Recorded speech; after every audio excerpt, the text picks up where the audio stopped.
Welcome to the Big Biz Show.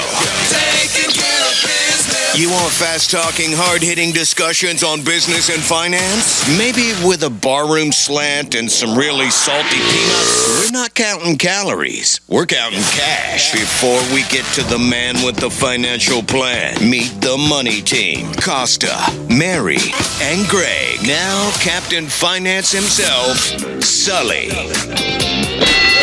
Wherever you are watching, wherever you are listening, even if you're a Kansas City Chiefs fan, listening in Kansas City, we welcome you to the Big Biz Show live from the What is that? Studios. What was that about? It'll make sense a little later, Sully. Okay. Let's stick to my stomach right now. Costa, Mary Godwin, Greg Todorov, and Captain Finance. Great to see you. Did I miss something?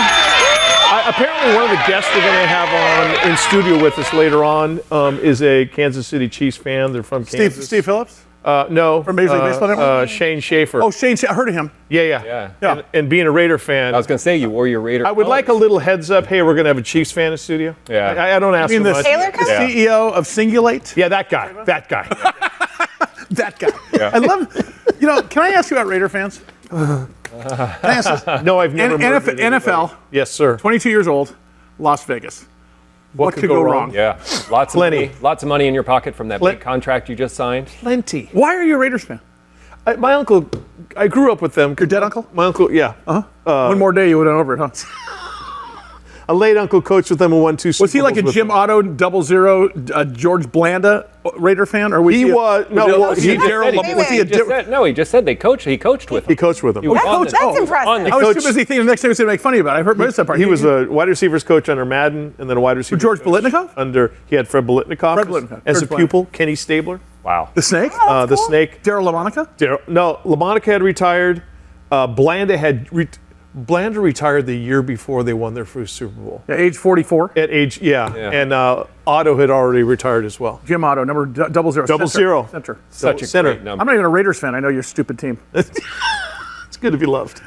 Let me ask you this as a Raiders fan. Is the Chargers-Raiders rivalry alive, or did just the Chargers think it was a rivalry? I'll be honest with you. You talk with Raiders, they will tell you the biggest rivalry is the Kansas City Chiefs, going back to the AFL days. You talk to a Charger fan, they'll say the biggest rivalry Jim Brody. is No, the that Raiders. was 49ers. Who was our John Brody. John, that was 49ers. Who was Yes. who was the KC quarterback back then? Len Dawson. Glenn Dawson. That's Yeah. Len Dawson. Smoking cigarettes on the sideline. Yeah, exactly. Yeah, burning heaters. There's an iconic photo of him after at halftime of Super Bowl I against the Green Bay Packers, and he's in the locker room and he's got a bottle of Fresca and he's burning a heater. Just You know what Mike calls that? Smoke them if you got them. Tuesday. Oh, it's the thing of Funyuns. Hey, I hesitate to ask, but Mary, how are you? Are you okay? I knew you were going to are you ask okay? me that. I have to ask. I'm about to burn a heater myself. Jesus, criminy. Is that really election results? I picked the wrong week to stop smoking cigarettes. He's here, Howie Font, our entrepreneur from New York City. President Trump and the Republican Party won a larger than expected victory on Tuesday. Was this a landslide? It was a landslide? This was the red wave. Look at the bitter party you won. I come in to see this. I'm like, who the? That's a flip great. put No, this that's a snap? great question. I wonder what qualifies it as a I landslide. don't think it was a landslide. Right? I think this Here he comes. qualifies as a Howie. There's a landslide. voice of Here we reason. go. Yeah. Was there a landslide, Howie? Oh God. The popular vote, both houses of Congress, the presidency, and the Supreme Court. That's pretty much it. And also, you have to remember, this is his third time at it. This is his best showing. So it is. Did he run? It is Did he run before and lost? 2020. Oh, I didn't know that. Yeah. I probably did. I just forgot. growing. 2020. He's In fact, I knew it is. I was middle of talk radio. 2020 when the election was rigged. 2024 Oh, when he God. won, Don't even everything start was with me. smooth. Oh yeah. So I knew I shouldn't have come to work today. Glad we fixed all that stuff. Oh, that's right. What am I thinking? This is.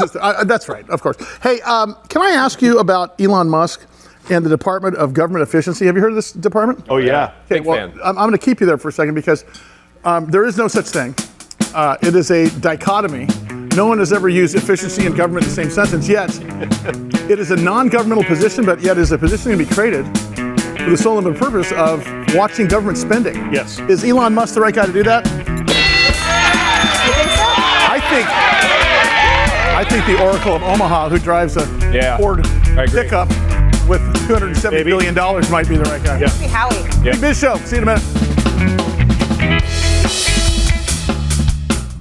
In over 175 countries and all the ships at sea on the American Forces Network, as always, to our men and women of the United States Armed Forces, we salute you from the Big Biz Show. Costamere Godwin, Greg Todorov, and Sully. So, Howard, the question that we have to talk about is this Elon Musk. I mean, look, the Republicans don't get to celebrate for very long. January 2nd. Is January 2nd the debt ceiling, Howie? January 2nd is our next political fight. They're not going to stay out of the news for very long. Yeah. And then, but what's interesting here is we're gonna figure out who is going to be the new Fed chair. Yep. The new head of the SEC. Who else, Howie? There's a couple of things that are actually going to affect us pretty close. I think FTC as well, right? Yeah, one of the things for the last 4 years that has been a big issue in the VC, IPO, new company pipeline, and it's kind of stalled our investments into new ventures, is the head of the FTC, Lena Khan, and stopping mergers and acquisitions. So it's going to be sped up. Trump's committed to that. That will be something that I think does change. There's been speculation about whether or not she keeps her job. I think she's probably going to be replaced, and a lot more mergers and acquisitions will happen, which will free up a lot of cash for new companies to be invested in. Well, I'm looking forward to the economic prosperity that comes under Republican administrations. I'm not so much looking forward to the stock market, because typically stock markets don't do as well under Republican administrations, but who knows, it's in a different game. I will tell you, the last time he was president, the one thing he did, he took credit for a lot of things. The one thing he really did was he cut corporate taxes. We were the highest taxed country of any industrialized nation at 39%. He said it was going to go down to 15. I think he ended up at 21%. A lot of that's crept back. If he does just that and repatriates money, Howie, does that jumpstart the economy, or just is the thought of a different administration coming in going to disrupt the economy and put some people on their heels? In other words, China no longer is a concern about our inflation now the minute he gets in office, right? Yeah, I think there probably will be a tax cut. We're definitely making the 2017 tax cuts permanent. I think that is going to happen now. But more than that, I think the market is looking to regulatory relief and less new rules that they're going to have to follow, and that is where you're going to see the real boom, more than taxes, because you can only get so close to zero before you start to have diminishing returns. And you're right, taxes were high. I think Trump's campaign said that they wanted to do something like as close to a flat 15 rate as they possibly could, but I think just getting the tax cuts we got in 2017 formalized forever is what we're going to see on that front. Howie, what are the Funyun tariffs going to be looking like? That's all I'm concerned about. Snack food tariffs. If you make your tariffs here, Mike, there won't be a problem. Okay. Create jobs for... All right. Can I talk about Elon's DOGE, Department of Governmental Efficiency? Do you think that'll even happen? Will that even happen?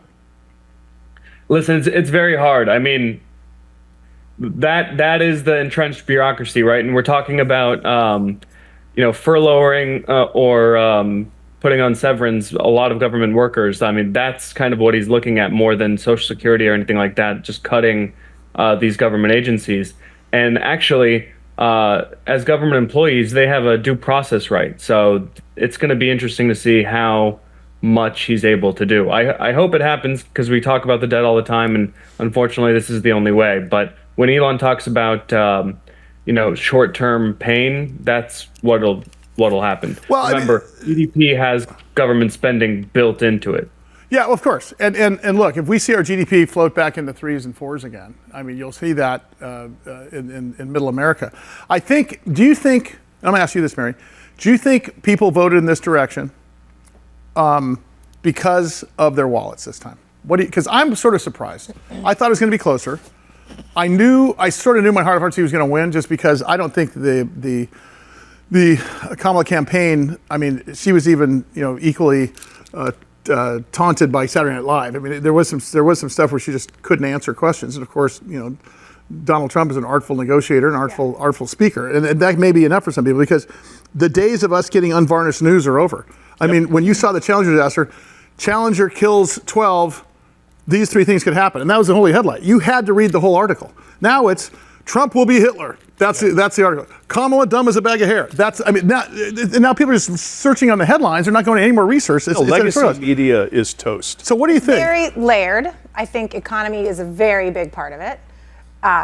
Do you think people, though, because you are a single mother of 2 going through high school, heading into college, okay? Mm-hmm. Are you women. do you think you're living it? Are you thinking to yourself, my life's worse than it was 4 years ago, or it doesn't matter if it was worse because there's other altruistic things that I would rather see happen? It doesn't matter if it's worse for me. Do you think most people are like that, or do you think people? I just think it was layered in many ways because she didn't have the opportunity to create a campaign and tell people who she was, so they were just reading headlines. She had 107 days. No. She did not do things like Joe Rogan show. She did not do things like answer You think that was questions. a mistake? You think that was a mistake? I don't know how to say Joe that. Rogan is an avowed independent. I mean, I think it was a big surprise. I think it was a surprise that she didn't do that. I think she should have, but I don't know if that would have changed it because, frankly, I do think, I'm going to be frank and say that I think economy was big, but then misogyny and racism had an underlying tone in it, and I do believe that that was a very big part in pushing him to win. Because I think anyone that was on the fence, if they had any sort of, I don't trust a woman, she's going to get her period and cry one time in life. Who thinks that way? Do you think people think that way? Yeah. I don't think. I don't think you guys sitting here think that. I do think. I know, because women make terrible doctors and horrible presidents. People actually think that way. Yeah. I mean, I don't think educated people here think that way. I think many people in the country. The three-tooth pie holes, the old Tea Party patriots. I won't say middle America, but maybe middle America, think that they don't know any different. They're not educated enough to know that that's not how it would be. And she didn't have a chance to prove herself otherwise. Can I tell you who I think the most surprise was when Joe Rogan gave the endorsement? I think it was Donald Trump. It was. I think Donald Trump was. But it's a big thing, though. Don't you guys think that the epicenter of all, and I'll ask this of you, Howie, doesn't the epicenter of all media, and unfortunately as we host a national television show, I don't think it's TV and radio anymore. I think it's online podcasts that they're the epicenter of all media. Don't you think? Well, and Elon Musk said about X to everybody on X. You're talking about Twitter? Twitter X? Twitter X, whatever they call it. You're doing a math. You are now the media.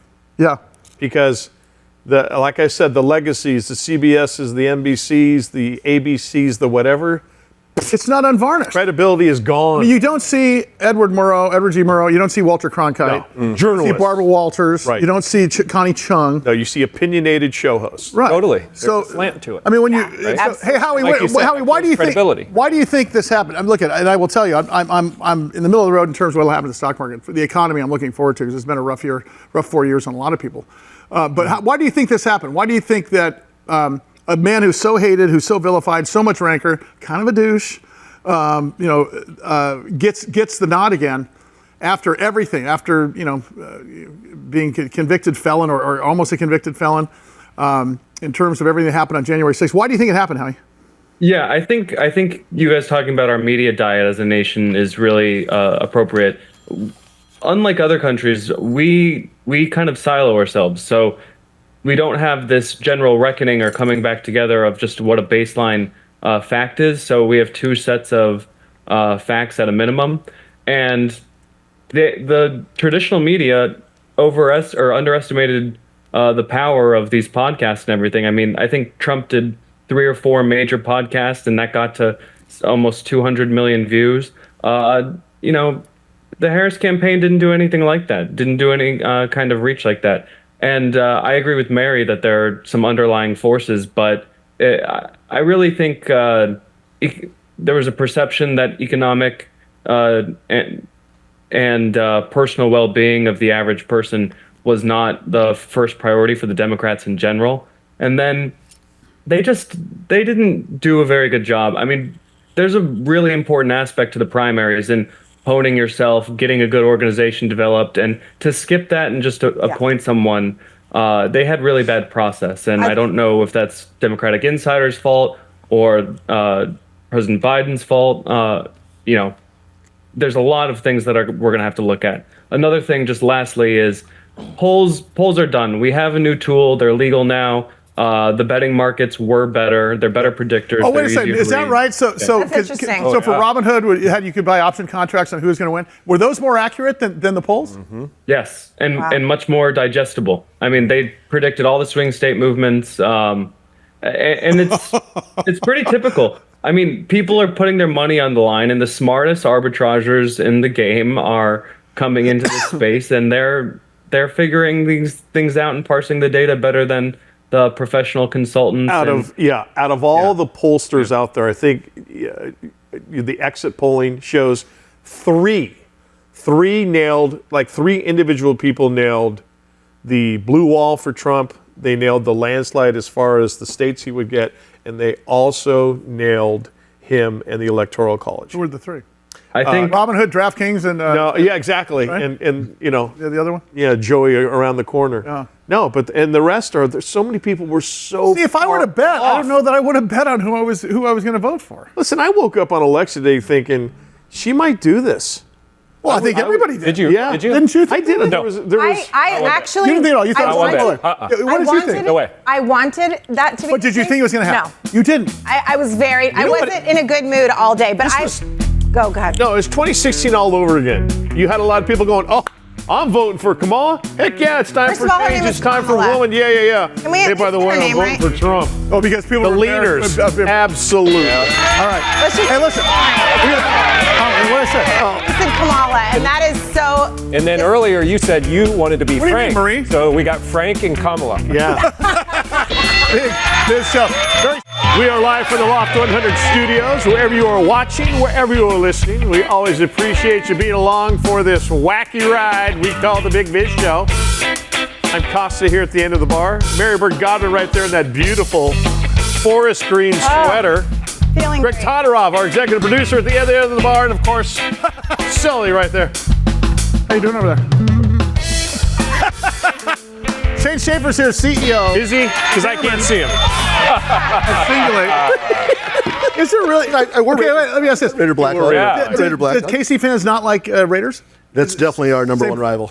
Broncos used to be a little bit, but it's Raider haters. Look at you. You're so Raider haters. And to be honest with you, and I'll But I wore the black. Dude, I got the memo. Yeah. I really Right. appreciate it. Yep. Kansas City Chiefs fans are some of the best in the NFL, some of the most loyal in the Is NFL. that the loudest stadium in the? And it's one of the Loudest and the outdoor. thing is, Is it really? Loudest outdoors Arrowhead, loudest Yeah. indoors Allen Fieldhouse, yeah, Really? where my the Jayhawks play. Yep. In Arrowhead Stadium, they've done some refurbishing. They've added more suites and stuff, but it basically is the Does same. it still have the two poles and the big Chiefs logo at the end like they have had forever? Yeah, absolutely. Love that. It's the And- third oldest stadium in the NFL. And Did it they play the still What are the is. games? I go to a lot of them. Yeah. Yeah, Was Green Bay KC played there for the first Super Bowl? LA Coliseum. Yep. And it was called the World Championship of Professional Football. Just like you call this the large business program. The large You do the financial For all of program. my wisdom, you have your own show called the large financial. Lamar Hunt, the owner of the Chiefs, Yeah, his saw kid. his son bounce in a Super Bowl, and he said, "God, we should call this championship game the Super Bowl." Remember the Super Bowl? Do you know what a And Super Bowl is? No way. Oh my Do you know what God! a Super Bowl is? Lamar Hunt, it's such an Super Bowl. innovator. We used to Wow. get, Yeah. there's a little ball as a kid. Impressive. You could bounce it and it would go like 100. Oh, yeah. Exactly That right. was the Super Bowl.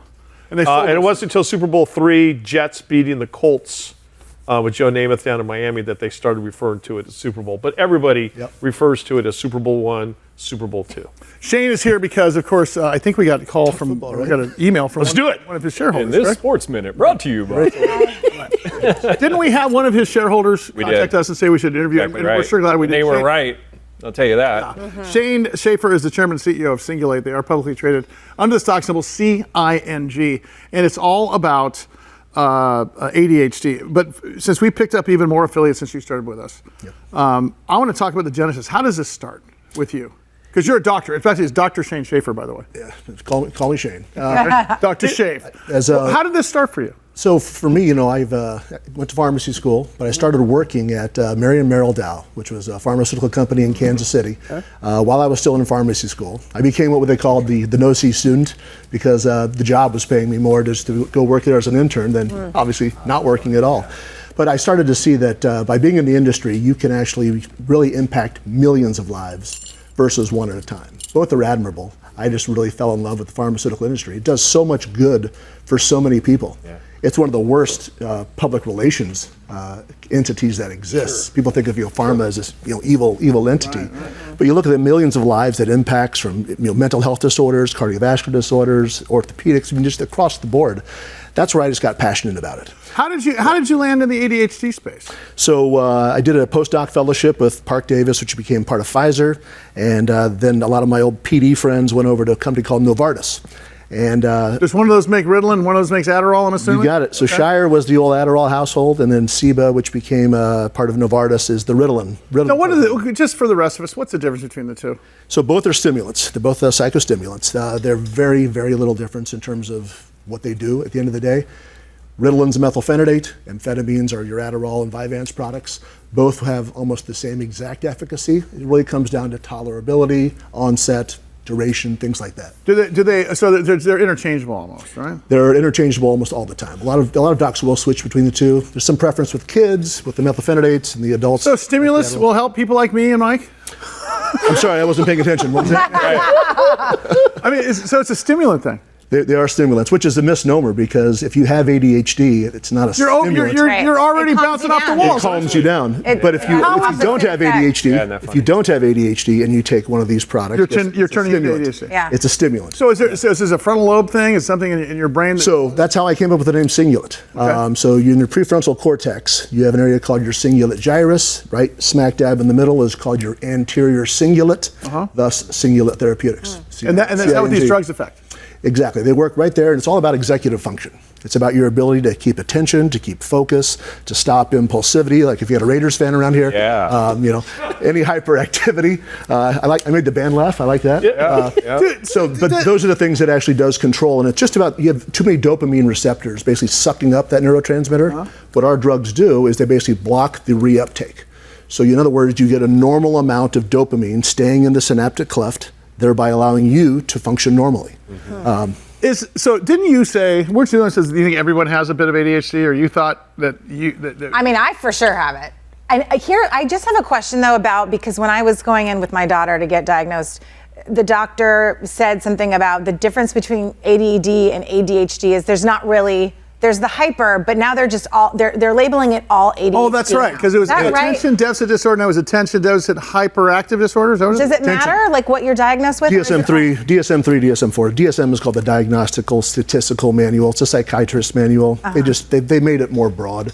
Because it is. Cingulate can go towards both, right? Yeah, absolutely. Yeah. You basically have three different subtypes of ADHD, primarily inattentive, primarily hyperactive, or hyperactive inattentive. And the impulsivity is in there as well. Before we get to the drug. It's ADHD now. No more ADD. Whatever it is, I got it. Before we get to the drug, this is about productivity in the workplace too, isn't it? And productivity in the school, or is it just about personal relationships? It's about all three. And it always brings me back to when you look at the epidemiology of ADHD, it's equal in men and women. Women are not as hyperactive and impulsive. That's more of the little boys, little Johnny. Right? Presents totally differently. But when you look at the impact of ADHD, it's much more, I want to make sure I use the right word, impactful on the female side. On the downside? Especially young side, yes.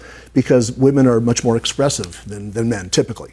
And the communication skills are more important, I think, with women than men. Men, we pick up the football, we play sports and do whatever things. Yeah, but females, if you're having a trouble interacting with your peers and you're interrupting them all the time, you're impulsive, you're hyperactive, you're not paying attention to them, they don't like you as much. Now, again, I'm not trying to paint too much of a broad stroke here, but it's so impactful in young girls. And we're getting much better. When I say we, the medical community, it's getting so much better at diagnosing females. It's almost even now in young kids. And I remember in adolescence. Somebody telling me I would get hijacked by my emotions because, and you know this, and people know this around me, because I will get so emotional about something and then I lose the ability to communicate. I think that's just because you're introspective. I mean, you. But it is, but I can't. Is that hyperfocus? Is that what it is? It's inability to, it's executive function of my emotions. You're running through multiple thoughts. Dysregulation. Exactly. Look at these big words I'm throwing around. We know percentages from the population standpoint. How many people do have? So when you look at the overall percentages, about 10 to 11% of adolescents and children, so think of it at 17 and below, have ADHD. 80% are diagnosed, so we're very good there. Treatment as well is good too, both psychotherapy as well as medications. So we're doing good there. The adult market, so 18 and older, it's exploding. The DSM-5 came out several years ago, and there's a great group called APSARD. Beautiful name, but you said this last so it's the American Professional Society of ADHD and Related Disorders.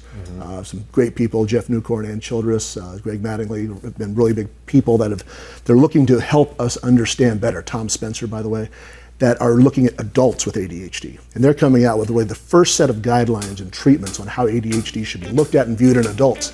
So much of it starts in childhood. Most of us get to 18, so that we become adults. It's double the size, 5 million. Yeah, right there. He said 10 to 15% of young adolescents. Yeah. I'm assuming, and we'll talk about this after the break, that more than 10 to 50% are being treated for it. And that. Oh, absolutely. We'll also talk about the drug. His name's James Schaffer. Chairman and CEO of Cingulate, C-I-N-G. You can go to their website. It's called cingulate.com. We are The Big Biz Show. More.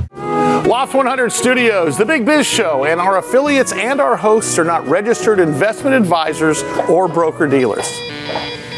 Our show hosts make no commitment that the purchase of securities of companies profiled or otherwise mentioned in our programming are suitable or advisable for any person, or that an investment in such securities will be profitable in general. Given the nature of the company's profile and the lack of an active trading market for the securities, investing is highly speculative and carries a certain high degree of risk. We profile selected publicly traded and privately held companies on our program. Most of these companies that we profile have provided compensation to Loft 100 Studios and its hosts for the profile coverage. From time to time, we sell shares of the companies profiled in the open market that we receive as compensation for coverage of client companies. But never sell stocks if we are speaking about interviewing or covering a public company who has paid compensation. Specific questions on compensation can be obtained by contacting producer at sullyentgroup.com. Listeners should verify all claims and do their own due diligence before investing in any securities mentioned on this program. Investing in securities is speculative and carries a high degree of risk. We encourage our investors to invest carefully and read the investor information available at the websites on the Securities and Exchange Commission at sec.gov and or the Financial Industry Regulatory Authority, FINRA, at www.finra.org. I like it. Lord of Flies inside a TV studio. It is the Big Biz Show. We are in the Loft 100 Studios, wherever you're watching, wherever you're listening. Thanks for being with us today, as always. I'm Costa. That's Marybert Godwin. Our executive producer is Greg Todorov. And, of course, Sully. Are we getting crap because Devin pushed his sister? I think so. Devin pushes Chloe out of the way. We said, Mom, she hit me back. Mom. Big Biz Show. Good to have you along. Shane Schaffer's with us. He's the chairman and CEO of Cingulate. They are publicly traded under the stock symbol C-I-N-G. You can go to cingulate.com. So let's talk about the ADHD market. Greg brought up the addressable market here. You brought up, what was the 10 to 15% number? Is that adolescents that actually have the So patients under 17 that have ADHD. So that's the epidemiology in terms of that's how many patients. Okay, so it's 50. Adults is more like 5 to 6, just because there's a bigger population of adults. But it seems to me, and I could be guessing here, that 22 million patients. Well, it's more than 10 to 15% of those adolescents are actually being treated for it. Almost 90%. Oh, so no kidding. Kids have always, not always, but over the last several decades have always been well treated in terms, not well, regardless of put on medications. A lot of them are good. Sometimes they need to be adjusted almost all the time. So let's talk about Cingulate's drug efficacy and the differentiator. What's the tiebreaker with you guys? So for us, I'm going to answer that question probably a little bit longer than you want me to, so I'll try to make it quick. But people, they talk about ADHD. It's been around since 1955. Oh wow! It's been around for a long time. That's when Ritalin was approved. That was actually 54. Then the amphetamines came along after that, and they go, "Wow, it's a pretty saturated market. There's a lot of treatments. Yeah, there's over 20 different products that have been approved. Every single medication on the stimulant side has been approved by the FDA because it's just two drugs, amphetamines or methylphenidates. But it's not a saturated market when you look at does it work? And the number one issue in ADHD has been and always will be, can we get a product that provides entire active day efficacy? Mm-hmm. Oh, is that because you have to take several of these throughout the day because it's kind of one of these things? Well, because if it's stimulant, it's like a cup of coffee works and then it doesn't work and then a cup of coffee works again. Yeah, and if it's not given at the right time, in the right ratio, in the right style of release, you're going to get peaks and valleys. You're going to get a pulse at the wrong time. You're going to have a crash or a rebound at 2 or 3 in the afternoon. Mm-hmm. And that's what's plagued ADHD for such a long time. So Cingulate's fixing that. And this is the data that we're seeing on the big screen here for you here, and that sort of tells you the difference between what's going on now and what you guys are talking about. Talk about how you guys got there. What was the tipping point where you thought we have something different, or did you go out from the very beginning and said, we know this works, let's make it work longer, let's make it work faster, and let's make side effects from the very beginning? We knew exactly what we wanted to do. We knew we had to deliver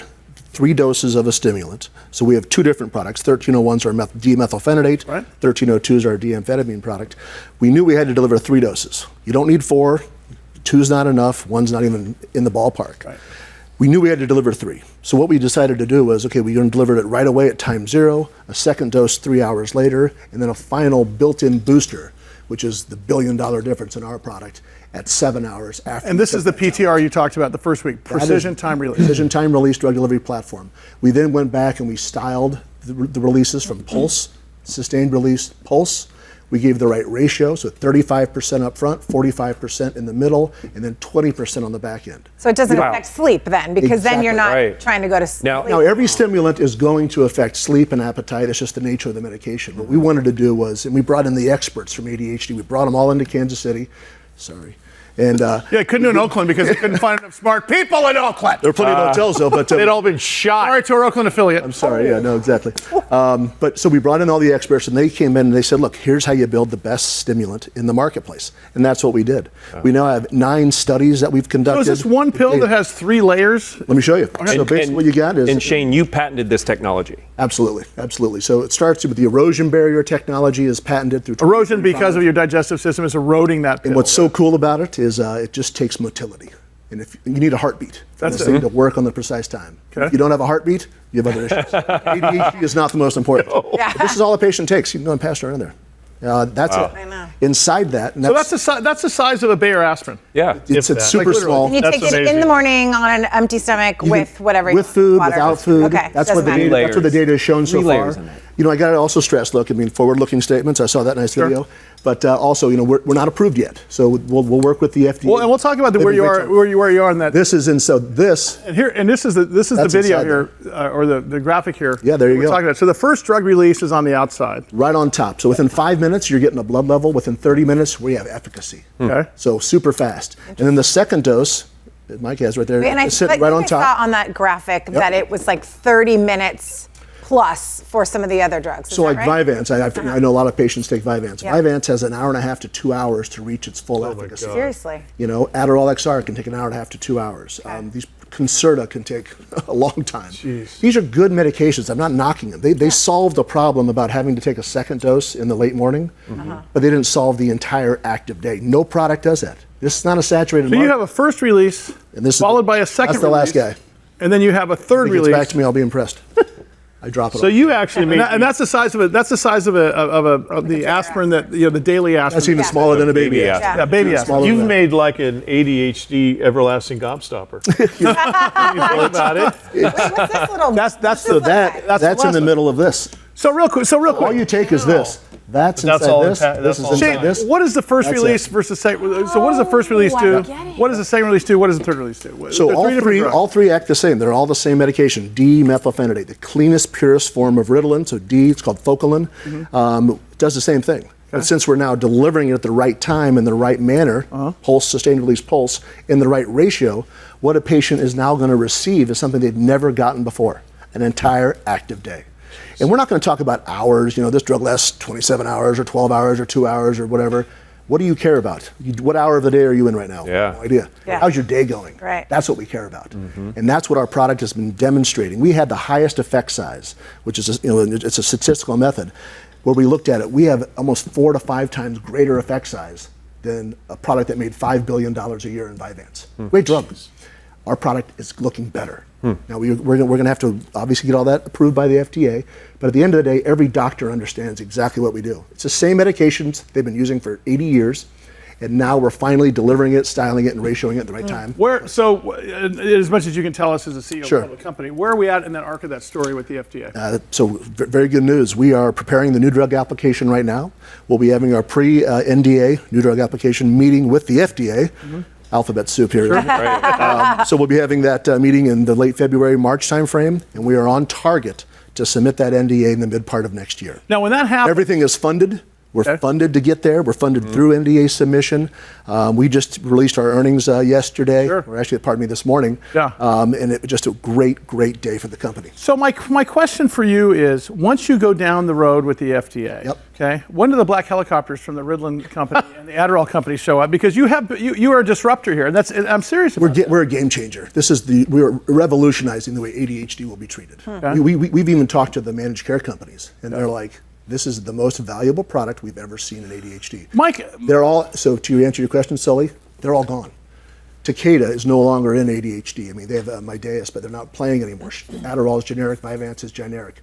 Novartis, where I launched 3 ADHD products, they're not playing in this field anymore. It's all smaller companies, and we're the only one that's revolutionizing the way treatment's going to be administered. So before you go through, and when we get back to what the answers for us, I want to talk about commercialization after that. But when you go out there before you put an NDA, new drug application out there, you have to know it works.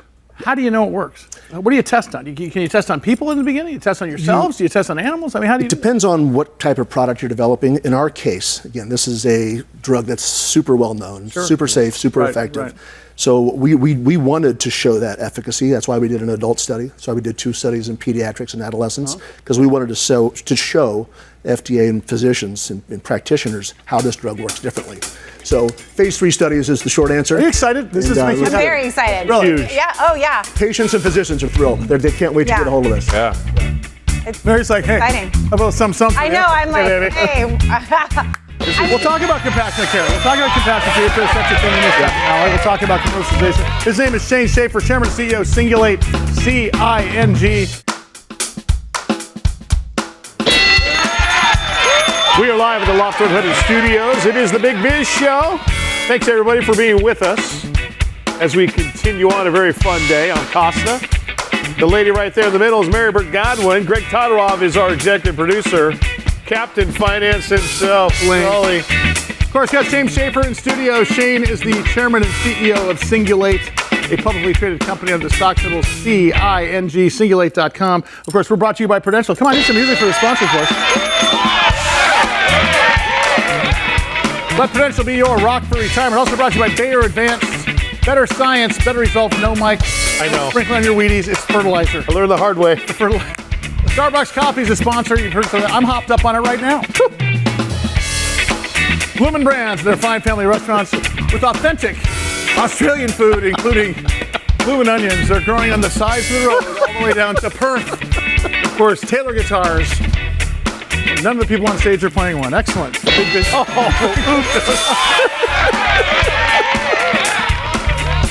All right, there you go. Shane, is there a compassionate care program for drugs like this? Because, Mike, because her teens are bouncing off the walls. She needs something. We need more.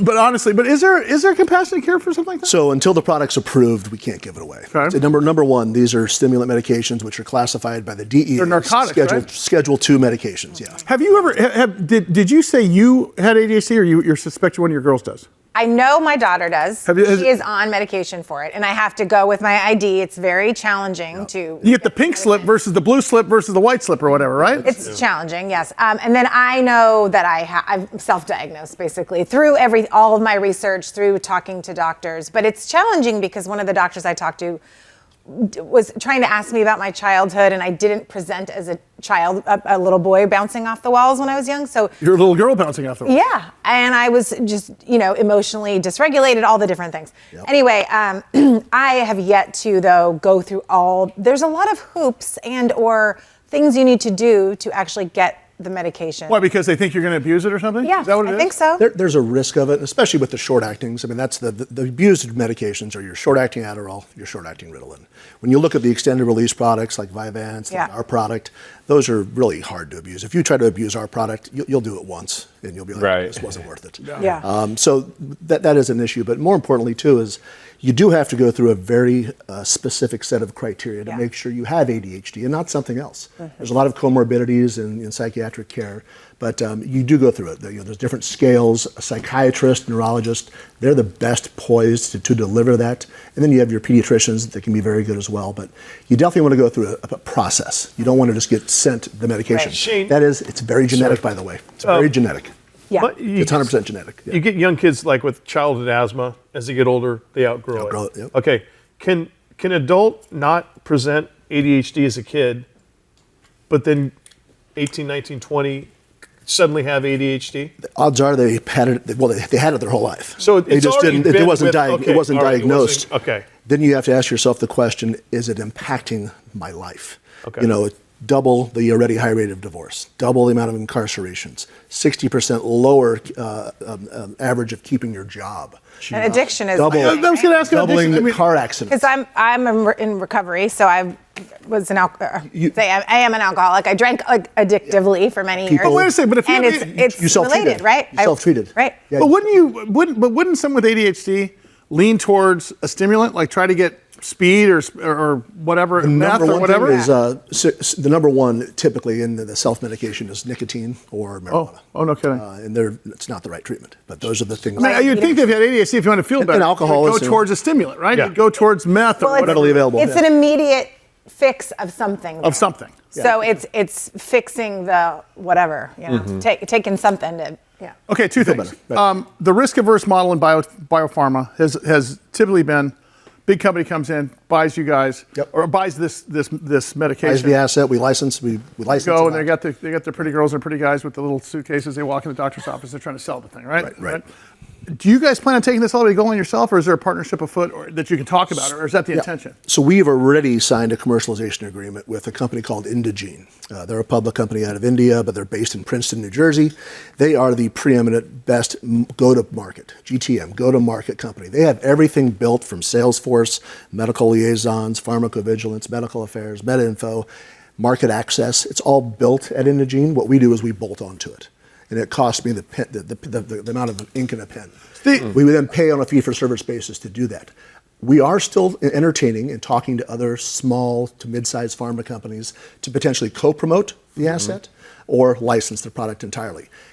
The best deal for our shareholders is for us to obviously retain that NPV, retain the capital, retain the value. It's a $22 billion market. And the best part about it is the world has totally evolved. When I was, at Pfizer, we had 30,000 sales reps. That number is down to maybe 5,000 now for Pfizer. For other companies, it's tremendously decreased. I don't need 600 reps to be out in the field talking to doctors now.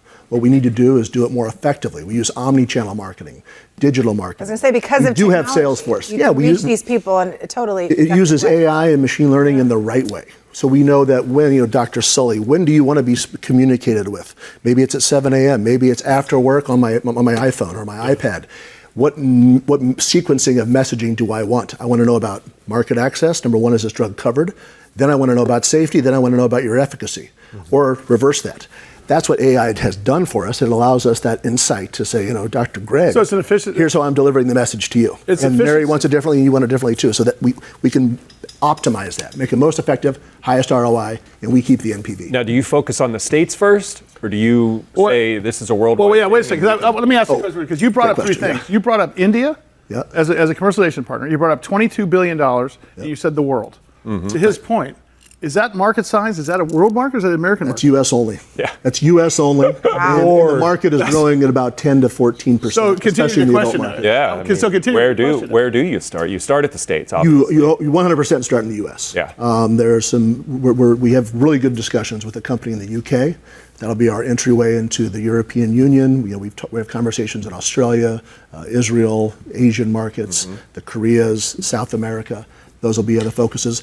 Outside of the U.S., we will 100% license it out. We're not building a global engine. Is there a part of the world that has it more than another part of the world? The epidemiology, the numbers are the same. The diagnosis and treatment are way different. Okay. Really? So, you take a look at Japan. Again, we're all human, so we have the same genetic code. So it's still there, but the overall diagnosis and treatment of it are much lower. Think of depression in the United States. Back in the 80s, there was still a big stigma. Yes. ADHD is kind of falling behind that now, so it's starting to grow. China is a super fast-growing market. It's only about a $4 billion market now. It's going to increase to about $12 billion. It's growing. I need another 3 segments with him. Yeah, because you got to come back in town. Please. Anytime. Will you allow him back when the KC goes to... We'll do it during basketball season.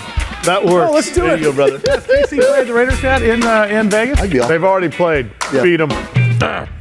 Undefeated. Yeah. Hey, thank you, brother. You feel like that. Thank you, man. I appreciate it, brother. James Schaffer, Chairman and CEO of Cingulate, C-I-N-G. Cingulate.com. You're going to hear more from him. We'll have him back next week. We're going to have him in the studio. Love it. I need 3 more segments. Big Biz Show, bigbizshow.com. We'll see you tomorrow. It's fun.